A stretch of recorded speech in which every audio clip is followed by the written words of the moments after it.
po, meron na tayong KTV5 International. Eto na, at available po yan. Siyempre, Camille, ikaw na, mag-imbita sa kanila. Mag-subscribe na kayo. Go! Yes, available na sa Middle East ang Kapatid TV5 International via OSN Channel 165, sa Guam via MCV Channel 375, at sa Europe via OSN through IPTV. Available na sa Italy, UK, Norway, Sweden, Spain, France, at Germany through TV Tomorrow Channel 405. Yan. And of course, sobrang excited na kami dahil ang Will Time Big Time malapit na, live na sa US. Starting May 26, Sabado, magkita-kita po tayo sa Shrine Auditorium in Los Angeles. Pagkatapos niyan, June 2 naman, Sabado ulit. Punta na sa San Francisco sa Bill Graham Civic Auditorium.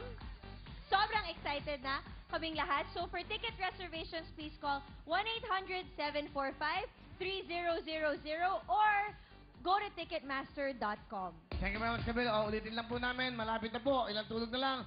1 month to go. Will Time, Big Time, World Tour. Yan po ang talagang title niyan. Homecoming po yan. Yung mga dating nakakapiling namin sa Amerika, ito po ay magsasama-sama tayo muli. May 26 sa Shrine Auditorium. May 26 po yan ha, Shrine Auditorium, Los Angeles, California. At 1 week naman po, Sabado ulit. Mga taga San Francisco, dyan naman tayo sa Bill Graham Civic Auditorium, San Francisco.